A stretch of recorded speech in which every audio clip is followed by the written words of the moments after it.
Welcome back, ladies and gentlemen, to the second hour of the Long Voyage. And no, everyone, it's not the second hour of A Song Atara. You wouldn't believe it. Ladies and gentlemen of the viewing audience, this is a service announcement. My players keep pestering me about that. They keep saying that every time I get to an announcement of the title of the game, they go on about how they think it's going to be A Song Atara. Well, not all of them. We're creatures of habit. Yes, I don't know what you're on about. I'm completely oblivious. Taylor here. 2.0.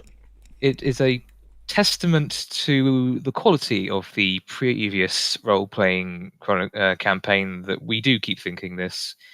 Although that being said, I'm sure we'll get used to it being the Long Voyage very soon. And as I said, this is also Force of habit. Yes. And this is a good campaign. It has been a very good campaign so far. So Oh yeah, we will get used to it. Yes. We have to get used to it. you will. All right, guys. We are in fact back with the Long Voyage, and It's long. Can we guess? We're doing. We are making our way through. We're making our way to the foul swamp. yes, That's what we're doing. yes, you are, and you are in fact the next day. You've only walked for about maybe, well, a third of the morning, in fact, and suddenly, what happens first is it begins to rain. Yay! And it starts out being, well, basically, this is the equivalent of Irish rain, okay? So it starts out being drip, drip, drip, whoosh! Joan, So Joan, basically, yes. Sorry. no, you first, please.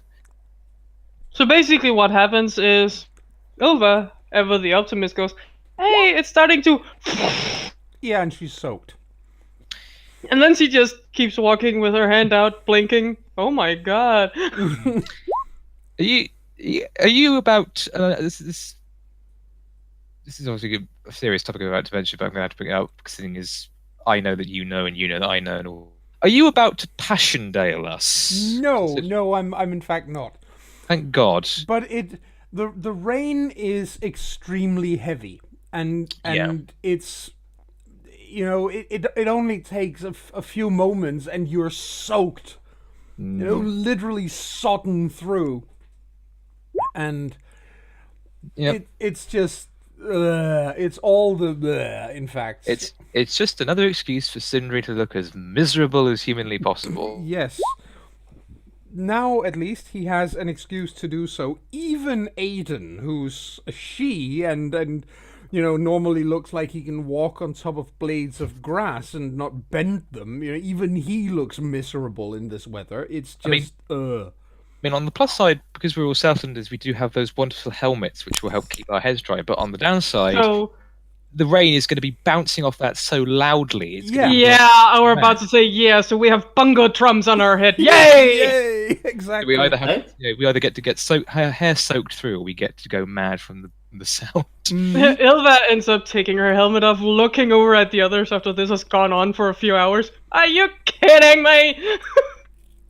Yeah. And Seriously, how do you not drown? in the distance, you can also see lightning strikes, and it's just It's both pretty and really scary. and it's drizzly. You know, it's cold. It's cold rain, so it's really just it's gonna be one of those days. Mm-hmm. We'll It's need serious swamp gas if we need to light a fire later. Well, that's the thing. You smell the swamp gas after about maybe, well, again, they don't use hours, but what would be probably about half an hour after the rain starts, and suddenly you can. I think the first thing any of you smell is this: did somebody fart? And the point is that you can all smell it at the same time, and it just keeps getting worse. Ugh, what's that? Sindri takes to finding a spare scrap of cloth on his person and tying it around his face. Mm-hmm. Be careful with that. With all the water, you'll just suffocate. Well, yes. Ilva does say that. Careful with that. With all the water, you'll just suffocate. And then Sindri puts his helmet back over the top to keep the rain from getting over his over the Gilby does one better. He takes a piece of cloth, but he puts like some nice herbs inside. Like, Oh, that's good. Yes. That's actually not a bad idea. Some anti-stench. He's basically turned himself into a plague doctor. Yes. yep. Oi, Gilfy, hook me up with one of those. For some reason, Ilva. What kind of silver are you talking? I think I won't give you a noogie all day. Kind of silver. But You still need. Brody. You still have those wounds that need tending, do you? They'll heal. What you will they? you were saying something, Aya? for some reason, Ilva is not putting her helmet back on because she is colorblind. Not something others know, but she's colorblind, so if she can't hear and can't see, there's a problem. Yeah. I actually only think that it's Sindri, Gilfy, and Wait, our clothes. Brody, who don't knows have- she's actually colorblind. I would imagine our clothes have hoods. What? Huh? I was always imagining that our cloaks have hoods. Oh, Yeah, hoods, but they're yes. gonna be Yes. so- There are hoods on the cloaks, or rather, there can be if you want there to be. Might I spare us want the them worst to of be. the. It might spare the worst of the pinging of water and metal, at the very Yes. least. Yes, Also, hoods are good if you're a mage. Makes you look more magey. true. Yes. I like a hood. Why, Frothy? It makes me look cool. Oh god. We're gonna get him a big floppy Gandalf hat at some point. And that's tough with a knob. You want to stand out, Frothy? Yeah, here, flump. Well, it would make him look more like the Wanderer at the very least. That's true. I think he would like it just because of that. Mm-hmm. Well, guys, you continue walking towards the stench. And Yeah. Suffice to say, by the time you actually get to where you can see the swamp, the smell is absolutely god awful. So, yeah. I think at some point, Frody does ask if this would smell worse or better if it didn't rain. Probably worse. Lucky. Aiden says, because the rain binds the smells. Hmm. Yes. When it stops raining, it's just going to smell 3 times as bad. Now I'm very thankful for the rain. Yeah, see, I can find the bright side to anything. Except we're going into a swamp while it's raining. Oh. So we would be getting wet either way. It's not just that, but it makes it difficult to see exactly where to step. There's a very good chance. If any of you have actually been around some of the marshlands back home, you'd know that a wrong step after a strong rain and you could actually drown in this. Indeed. Well, there are many of us, and we have to move.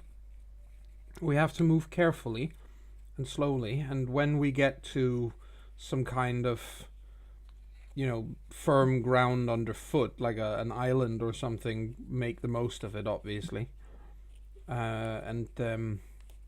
We'll have to keep an eye out for each other. obviously, clearly, yes, and Elva looks very worried all of a sudden. But anyway, you start moving into the swamp, and it's slow going. To put How it bad mildly. is it for a klutz? Sort of colorblind. It's bad. You end up having to hold on to someone else's cloak because it's Because I'm pretty sure that grass with a little water has somewhat the same color as grass with a lot of water when it's this dense. Yeah. And she's a klutz on top of that, Mhm. so... Sindri will be more than happy to help. At first she'll try on her own, but then she's been... let's just say neck deep in it a couple of times, and then she just holds on to someone. Yeah. A little ashamed, but it's obvious something she is... her eyes is squinted as if she's not really seeing that well. No, I think it goes without saying that she needs the help. Yeah. And yeah, as I said, she can just hold on to the person in front of her's cloak, and it's fine. But it is very slow going, getting through this. Yeah. But Braydon does point to the far, far distance. And he says, if you look there, and again, it's raining and the weather is atrocious, but when there is a lightning strike, you can see mountains in the far distance. Not just, hills or cliffs or whatever, but actual mountains in the far distance. Nice. And he says that's where we're going. I thought you said it was a village on a hill, not a mountain. It is. It's on this side of the mountains. It's in the immediate. It's at the foot of the mountains. Oh. Should have called it the village at the foot of the mountain then. Well, I think it sounds less impressive the other way around. It's there's a pass near this village, so that basically, if you want to come down from the north, you can do it through only. You can do in this part of Tearglass, you can only get south or come south through that pass. Otherwise, you'd have to go the long way around, and that would take a long time. They must make a fortune then, if they force people to pay travel tax. They don't, because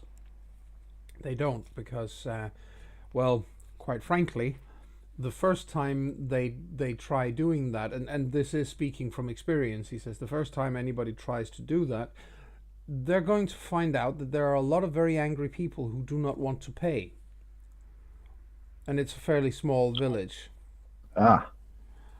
And even if they manage to fortify it more strongly and make it a bigger village, then, or even a proper fortress, then I'm pretty sure that the RE would not be terribly happy about someone leveraging taxes without his permission. Well, he could get in on the deal. That's true. Let's hope nobody ever has that thought. No, it's basically, he says, it's a necessary pass. But this is also why I'm sure, as you can see, why it is so damn important that that Liam doesn't feel that he can take it without, repercussions. Exactly, without some kind of response. Says Ilva while she's trying to pull her leg off of a hole. Almost dragging Sindri with her down into it. But you keep walking into the swamp, and people are holding on to each other, and there isn't a single one of you, even Aiden, who doesn't at some point step off the track and end up in a sinkhole where you need to get pulled out. It happens to every single one of you. In that case, I think eventually, if it has happened a few times, Fruity would suggest that we all get a rope to kind of bind us together to make sure, Yeah. Because I don't want to, be the last one walking and then bloop, and then suddenly everyone turns around and go, huh? Where did he go? That's a very good point, and well made, and yes, as a result, you all get you all tie yourselves together with rope, and Smart cookie. yep, and it does mean that you're able to. Well, you can move a little faster, but not much. And the point is that while you can see the other side that you're going to, and under normal circumstances, it's no further than you would be able to go in a single day. It'll take a lot longer in this place because, yeah. Yeah. Exactly. It's not just difficult terrain, it's nearly impossible terrain. Yes. And towards the end of the day, again, when you need to start looking at some point. You have to look for a place where you can camp. Yeah. Because just sitting down in the middle of the swamp water is a really monumentally bad idea.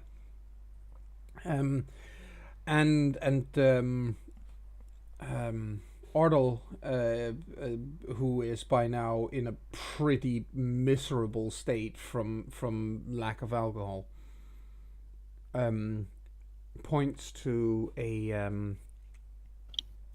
small island, and you can get there. The what's it called? The path does lead you very close to it, so it's not a problem, and you can get up on that and camp for the night. But he is in an absolutely horrible state. He's shaking, he's sweating buckets, he's pale as a sheet. So yeah.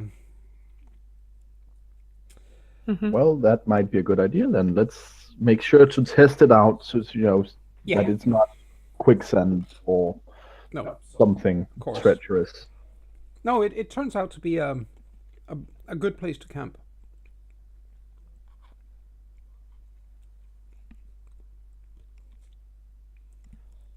Then I guess we do. Yep.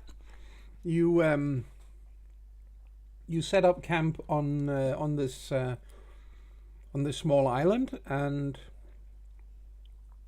you've had enough good fortune to catch a couple of birds throughout the day, but that's about it. Swamp birds. Well, grouse and that sort of thing. It's good eating, but there isn't a lot of food. That's the point. Well, I guess we should try and get a fire started then. I don't imagine we should be particularly careful not to be spotted in the middle of this rain and swamp and bleh. No, you can start a fire. The only problem, of course, being that all the firewood would be soaked. Yes. I guess I'll have to put my fire starting expertise to a test. Yes. There's gonna be a ton of smoke, though. Yeah, but not that it matters, but No. Point is that he can actually start a fire. So let's see. What you want me to do? Well, it's of course you spend a point of what's it called, fatigue, and then you roll yes, the of spell. course. And the reason why you need to roll it is because you can theoretically keep failing until you don't have enough fatigue left. Well, I did. Yeah, there you go. I don't have a token to subtract fatigue from right now, but I guess I'll get it back in an hour anyway. So Yeah, you have it throughout the evening. But you managed to get a fire going, and that obviously helps because everybody is wet through and miserable and soggy, and your feet stink, and they're mud. You have mud in places mud was never meant to go, and it's just feckin' horrible all over. And it's been more than a week since we last had the opportunity to have a bath, and yeah, it's just this is not on, and you get well, you spend a fairly quiet evening. I think most people are very subdued. It's just this is not fun. This is in every way. and as the just as you are about to go to sleep, it starts raining again. Fog off, rain. You'd had a brief respite or whatever, and then it starts raining again. I am so tempted to either throw one of you or myself into the swamp as a sacrifice to the Lord of Winds and Thunder. Well, it's actually the Winds and Thunder. Oh, right, yes, of course. Because he controls the rain. Yes. So this will go away. Feel free to jump. And deprive you of my company. Oh, yes, that would be horrible, wouldn't it? Well, so how would you cope without me? Well, I guess I would have to try and jab at Ilva and then get a hammer to the face. You say It does actually look like that if you do that, there is a very good chance that you will be beaten senseless with a wet stub.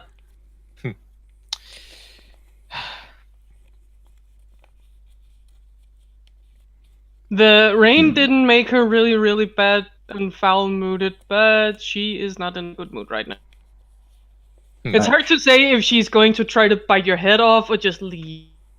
I think Frody looks thoughtful for a moment and says, actually, perhaps I could try to divine how long this rain will last.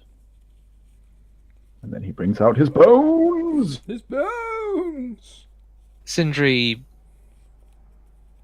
seeing that obviously he's one of those people, rolling bones is important, so he actually comes over and sort of leans over in such a way that he's sort of contributing his own cloak and hood so that they don't get wet or bogged down in water.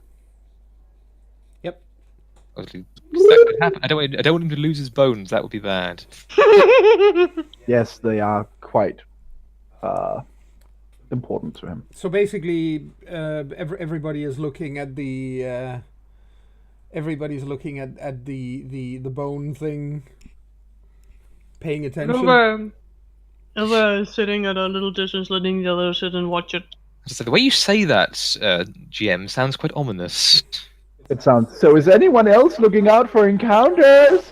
Well, Ilva is, while the new ones can see what happens because they're probably interested in what's going on. Yep. The tear glassing men. Well, everyone except for Ordle, who is so far gone by now that, well, basically all he does is he nods to Ilva and moves slightly off down the towards the water line to throw up because he's having delirium. Ilva keeps an eye on him just to make sure that it doesn't go completely wrong, and she can be there if he suddenly needs it. No, he does come back, but sweating and shaking like a shitting dog. Yes. He returns a few moments later, and in the meantime, you throw the bones over there, and 17 dogs runs after them. Yes, and the point is, of course, that the bones tell you that the waters will stop. As they are prone to. As they are prone to. In 5 years. No, they will stop ere you reach your destination. I think we're being spurred on, basically. Meaning, of course, that for all you know, it could be raining for 2 more days straight. Grumble.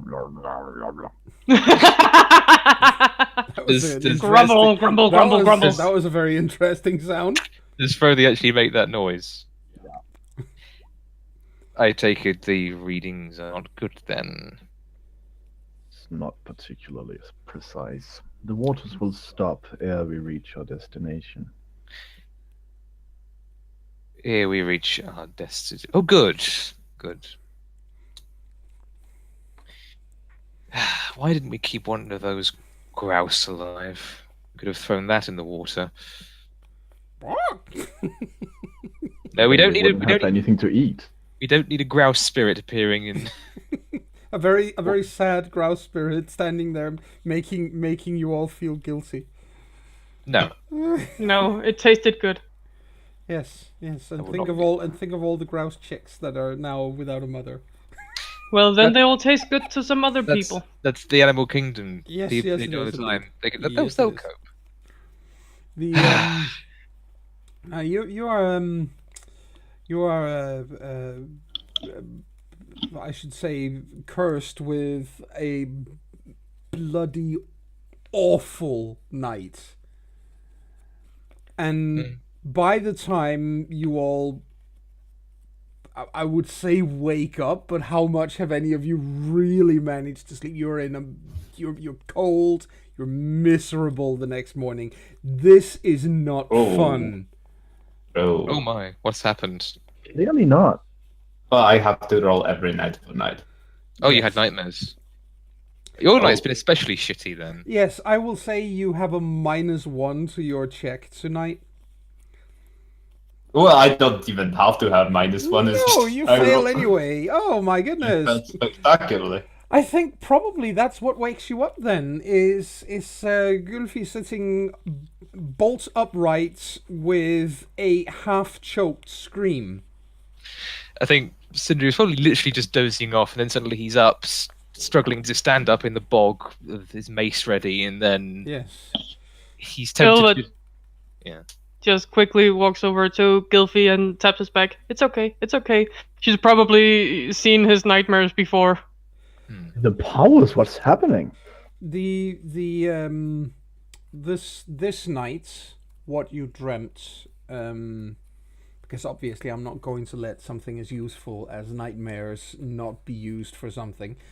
So the nightmare tonight for you, Gulfi, was that of a ruined settlement. You can't tell how big or how large it is because most of it is covered in smoke.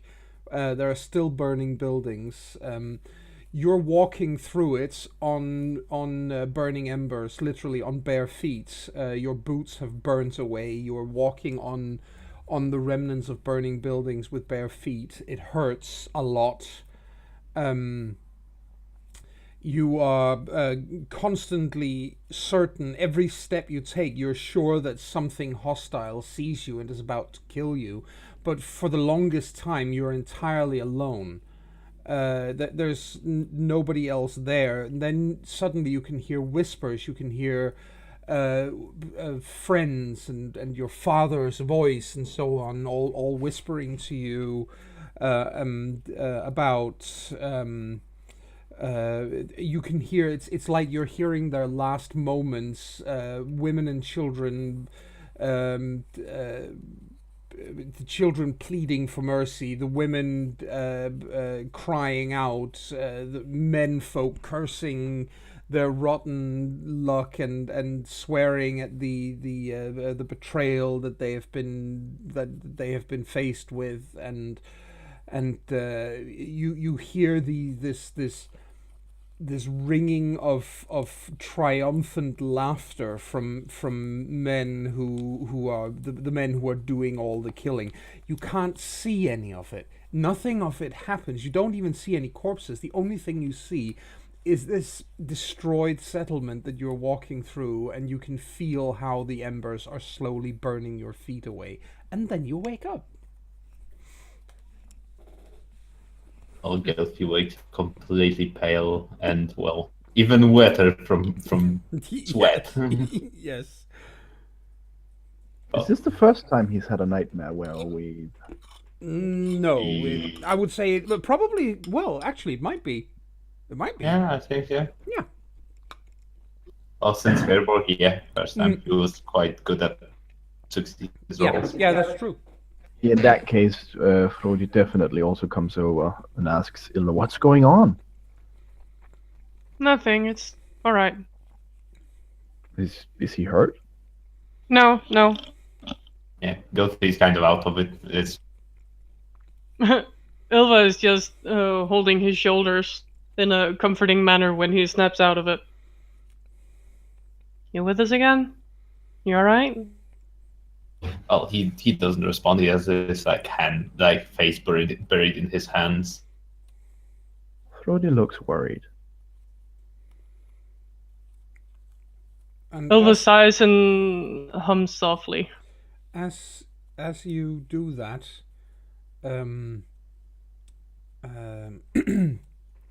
what's his face? Galvin comes over and just nudges each of you. We're not alone. What do you mean? Out there, in the fog, I can hear them. We're not alone. What can you hear? People. Is our fire still burning? No, it's gone out for the rain throughout the night. Sindri, I'd like to do a test to see if Sindri can pinpoint where the sounds are roughly coming from, so we can. Sure. What will I need to that is a perception hearing. Perception hearing. Yes, I can. Yes, you can, in fact, and you're 5 points under. That's quite good. You can actually make out that these people, whoever they are, you would estimate that there are at least 6 of them out there in different places. I convey that to the rest of them. Yeah. They sound like they've spotted us, or, I mean, they heard the scream, but we could always try to frighten them off if that's all they heard. Possibly. Sindri very quietly moves a little bit in front of the group, pulls out his bow and an arrow, which I think he probably has to restring it because obviously he's kept the bowstring away from the rain to keep it from. Because obviously a wet bowstring is a useless bowstring. It is indeed.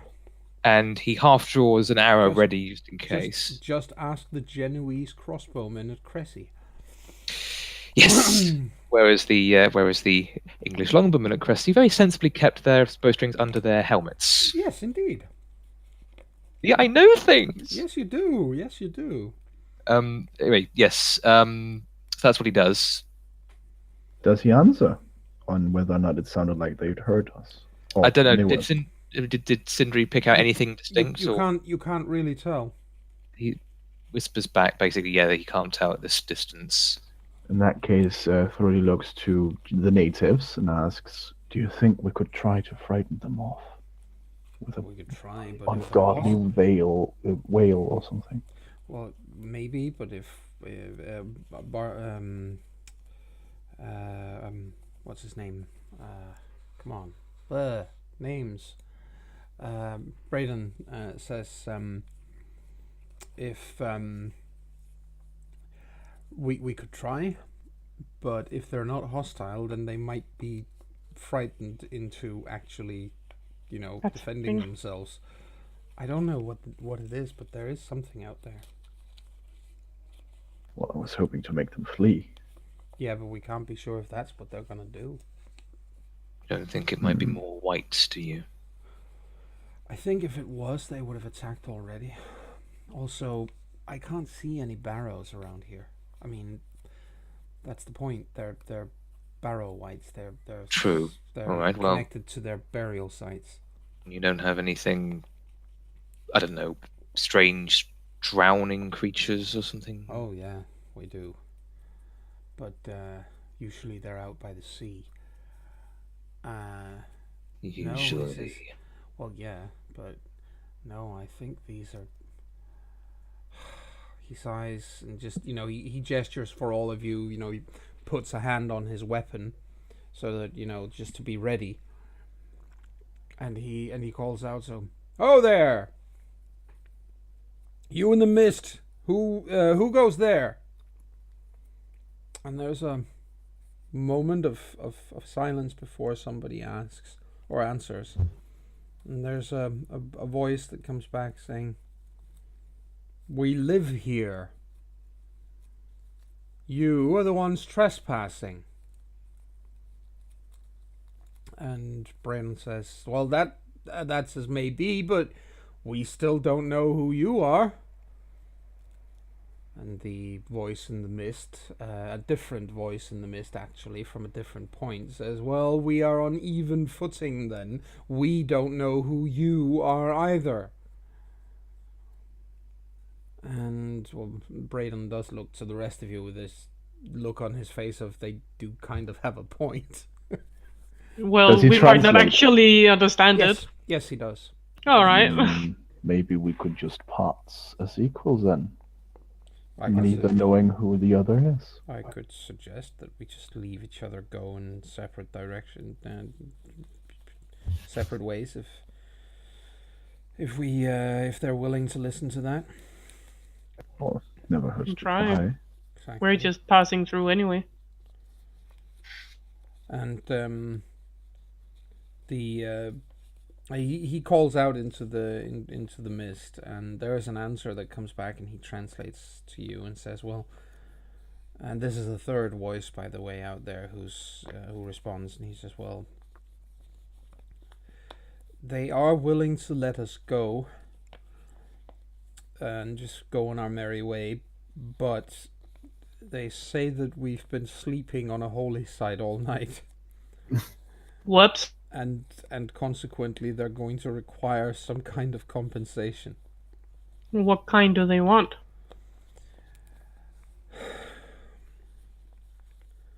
Blood. Well, they're welcome to come spill their own then.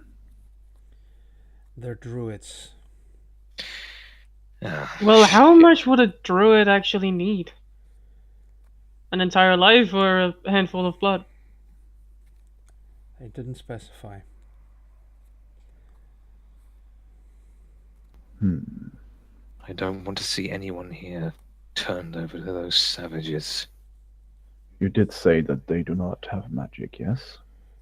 As a general rule. As a general rule, indeed, but it is not universal.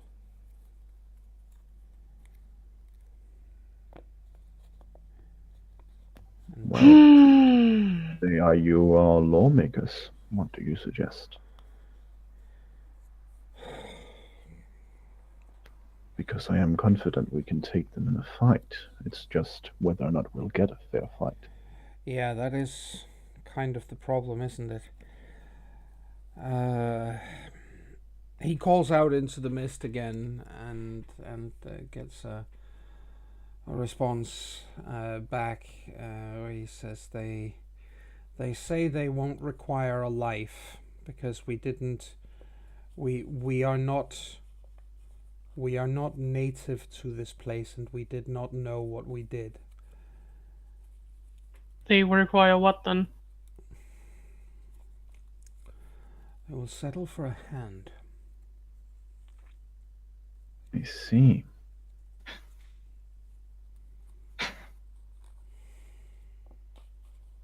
I think we might have to de-hand one of them then. But we could just lure them here with the promise of wanting to give up a hand.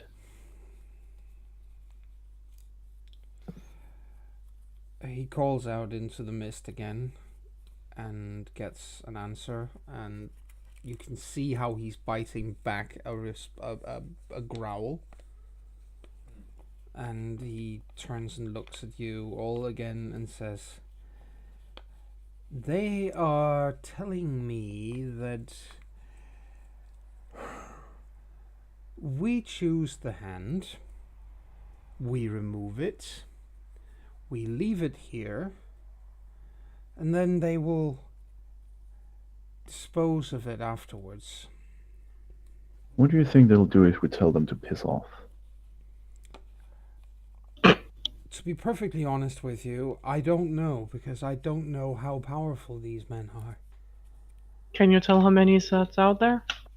I said I heard half a dozen, but that's about it. We could give them a demonstration of power of our own. The all of these, all of the locals, all of the men of Glass, and Aiden for that matter, they all have this There's a clear, I wouldn't say defeatism on their face, but there's a clear sense of resignation, that there's an understanding that they are in a lot of trouble here. And Intimidation might be our best bet. it might be. They are powerful men. Politically or in a battle? Both, usually. They're pretty good at what they do. And they're the problem is Braden says is we're in a swamp. It's misty, foggy. We can't even see them out there. They clearly know how to move around and where to stand and not to stand. And we don't. Can Aiden pinpoint one of them? I could throw a fireball as a demonstration. Aiden takes a moment and listens and says, well, they are moving, but he does nod in a specific direction and say he's the one over there who seems to be moving in a small circle. What say you?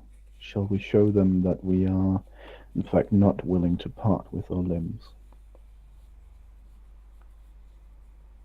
And I think he says that to everyone, wanting everyone's input. Ilva stands back up and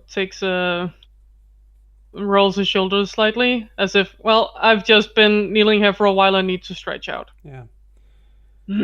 There's a moment where they all of the everybody is looking. Everybody's looking at each other and trying to figure out what to do next, and finally Ardal just shakes his head and says, we can't do this. We cannot do this. They're druids. It's. You start to need your hand to fight, don't you? And the laws of blood alone, they might as well have been asking for a life. He looks at all of you and he holds up his hands, and he's shaking so badly by now that he's it's serious. Which one is that again? Because most of the names. That's the drunk one. The drunkard. Yes. He says, I'm not. Let me go.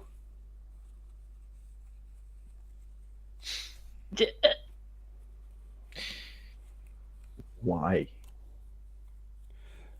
Because they're the druids. He says that like it should explain everything. I expect all the Southlander just lifting a brow. So... Yes.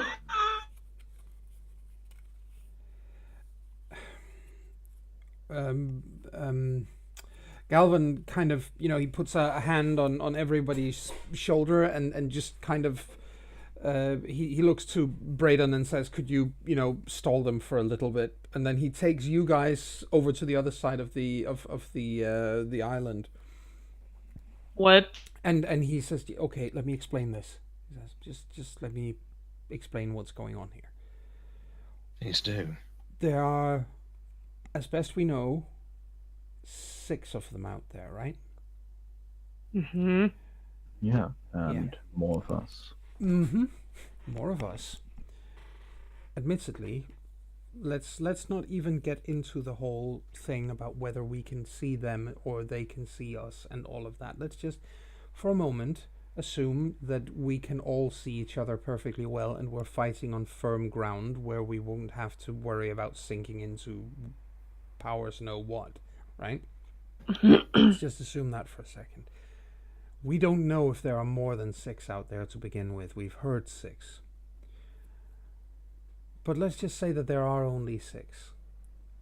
If just one of them gets away, for one thing, Ardal is a deeply religious man and would probably not want to actually fight them. He's not in much of a condition to fight anyone right now anyway, but there you go.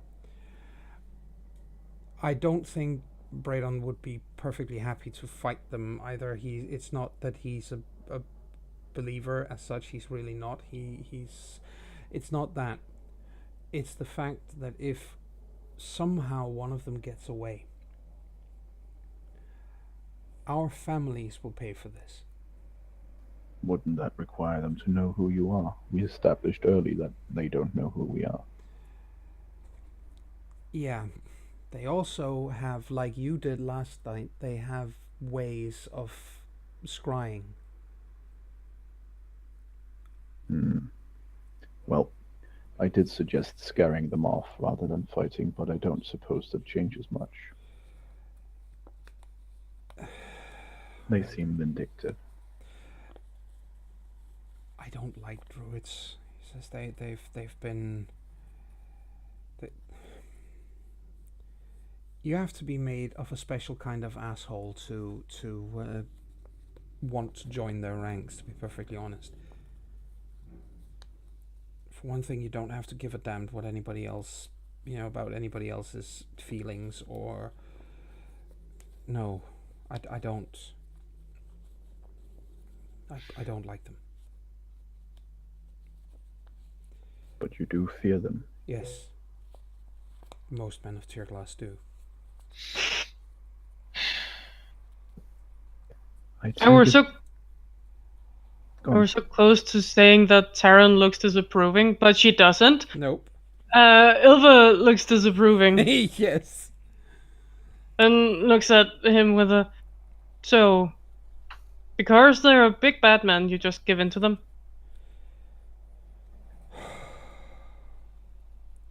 Because that will solve anything?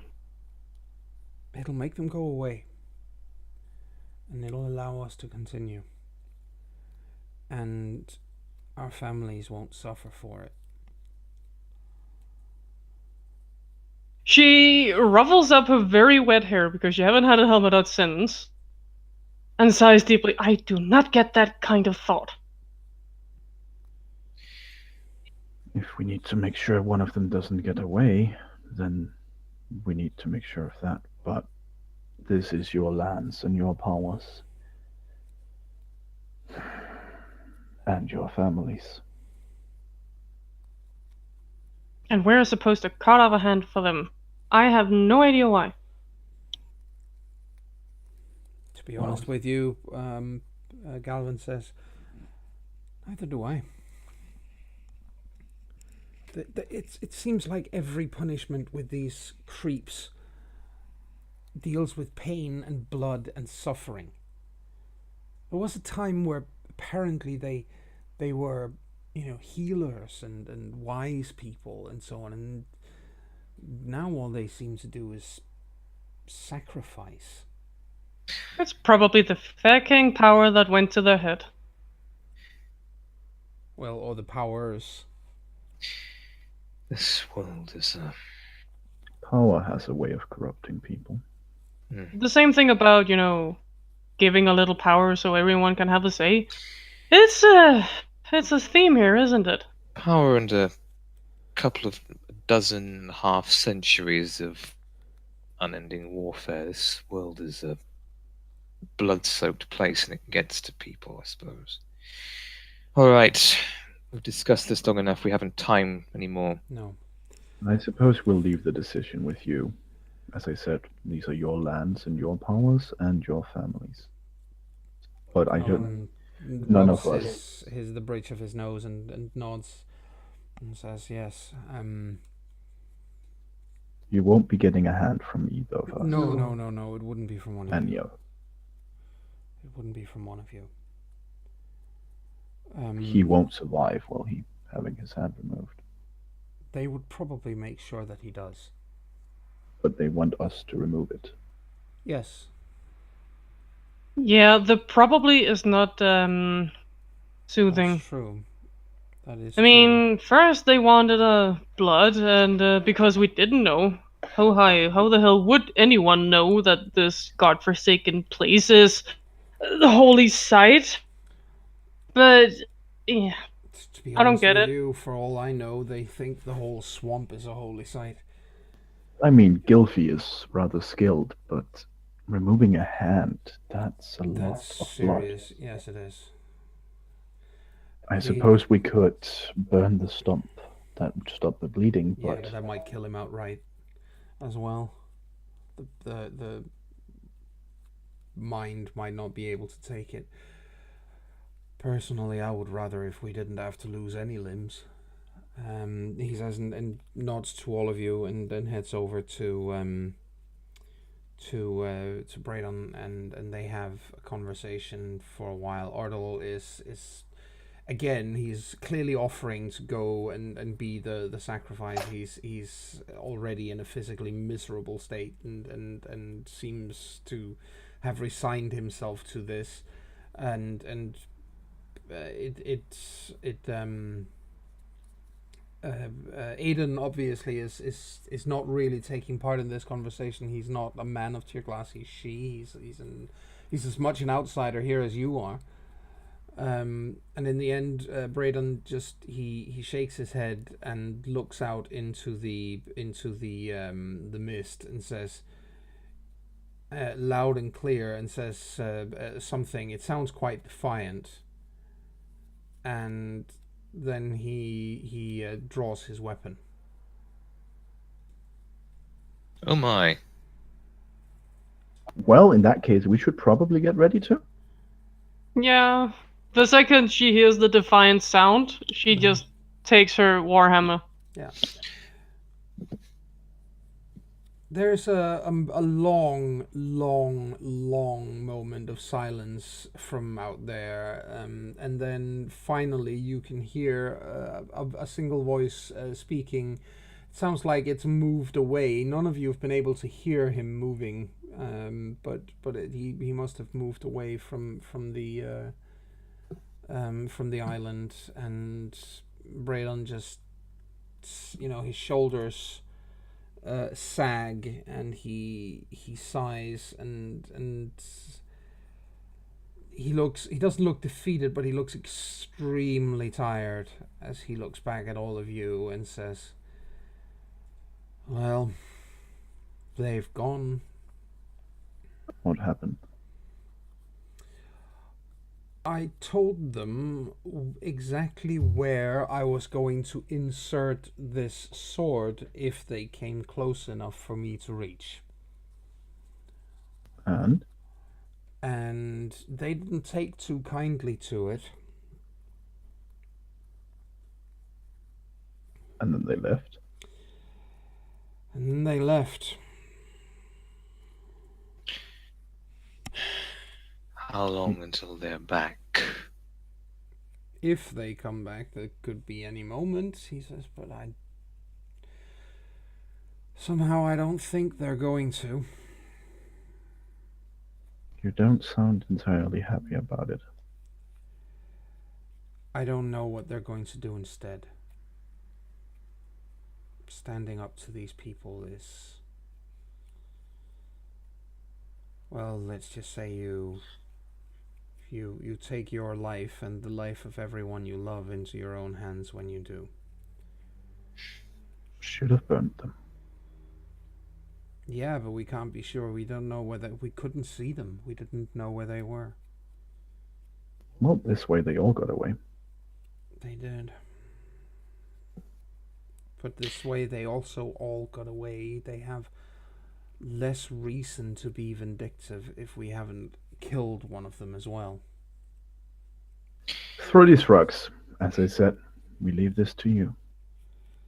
Well, you do. Especially Andrew says as he's tucking away his bowstring again because of the rain. You just better pray that not one of them shows their face to me, or they will not live beyond the line of my sight. For once, we agree. Yeah, we definitely do. If I could see them, I would certainly have tried to kill them as well. Well, I'm sure we will see them, and when we do... He looks uncomfortable at something for a moment, shakes his head, and says, I'm sorry, I have a lot of reason to hate them.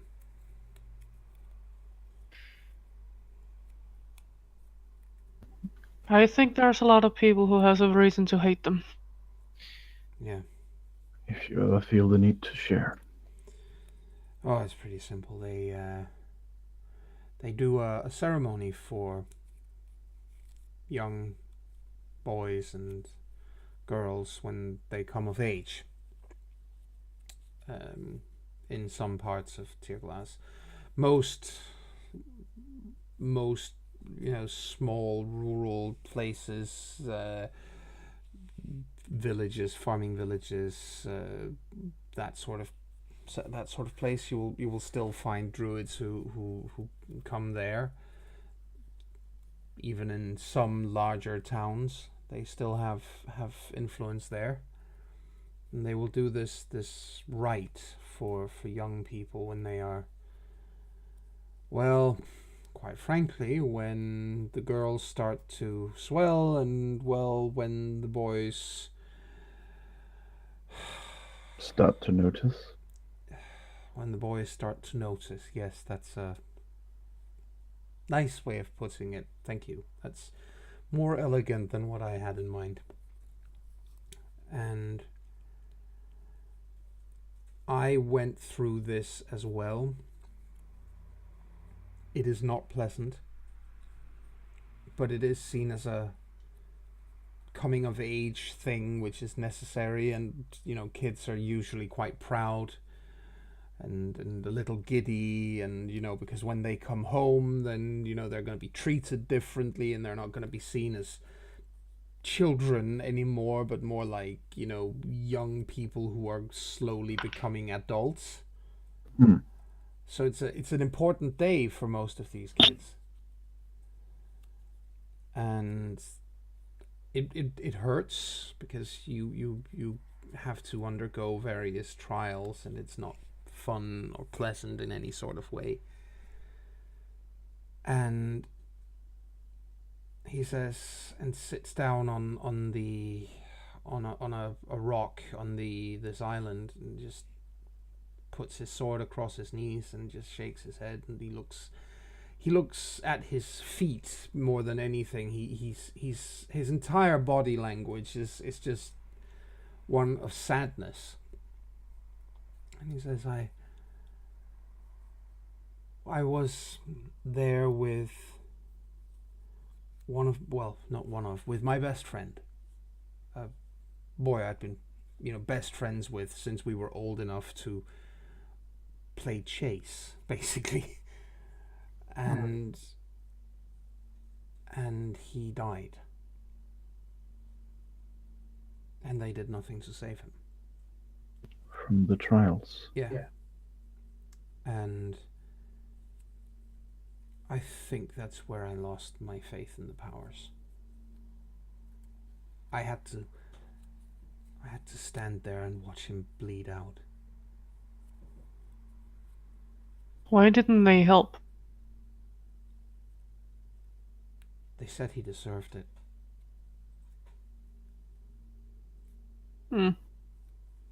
For what crime? They said he was an abomination. What does this thing consist of? You mean the trials, the tests? Yeah. Mostly they're physical exercises. I don't know why they suddenly decided that he was an abomination. I have no idea. I honestly don't know. So they rigged the tests then? I don't know how they did. It's possible. I wouldn't put it past them. But they suddenly decided that the point is, he fell during one of these tests. He fell. He broke his leg in the fall. It was an open break. You could see the bone sticking out of his thigh. He was bleeding very badly.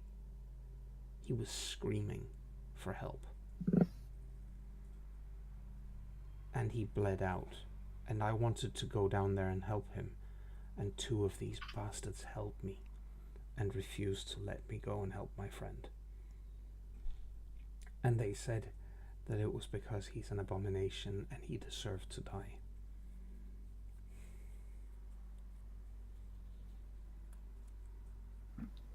Throdi's jaw tightens, and he says, "It can sometimes be difficult for men who claim to serve the powers to figure out what they want and what the powers want."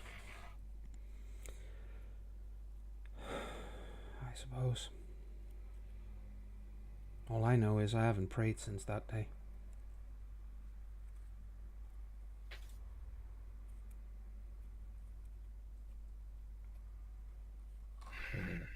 I had to go and tell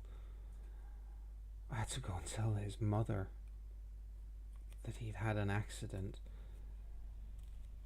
I couldn't even tell her the truth, because her whole family would have been shamed. Everyone in the village.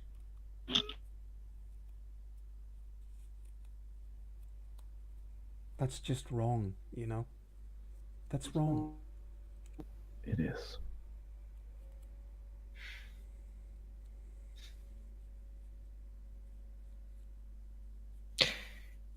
Do they have something similar in the Southlands? They do, but not the priesthood in the Southlands is different. It's they don't have the same kind of political influence outside of a very select few. No. It's just, but what did they do for their coming of age stuff? Oh no, nothing of there's no actual ritual for that. No, that's just. It's just something when you're no longer a child. No, when you're old enough to fight and fuck and feast, you're old enough. But that's very different. Yes. That's the point. It's an individual thing. I think she scratches her hair. We don't really have an age for that. Well, he says not everybody is the same age here either. It's just, you know, some of the girls bloom earlier, some of the boys get interested earlier. I don't know. She looks sour for a moment. Yeah, she remembered.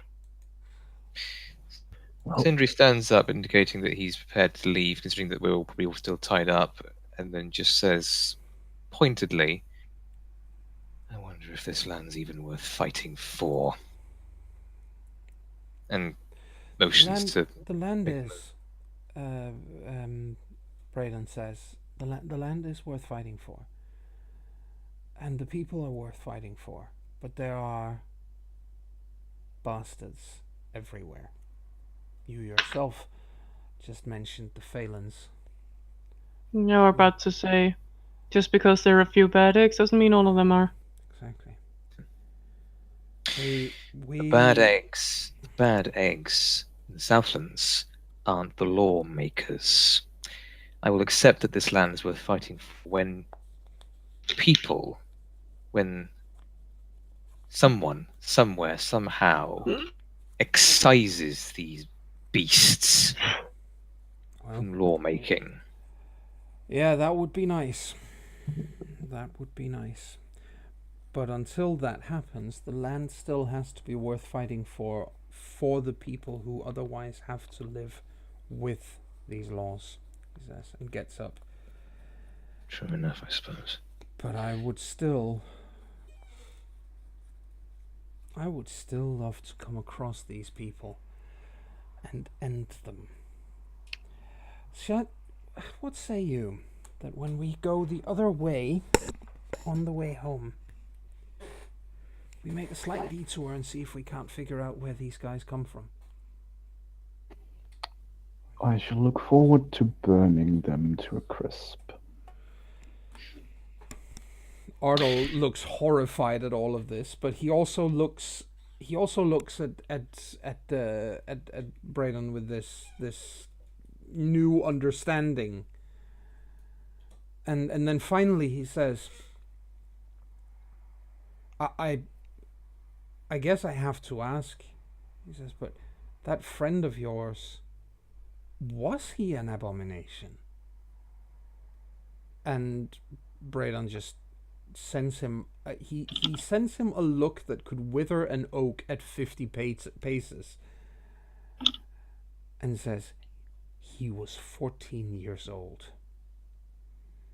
That's what he was. And Ardal just swallows hard, and nobody says anything else. Mm-hmm. Yeah. And I would suggest a break, because I have to pee. Yeah. Let us, in fact, have a break.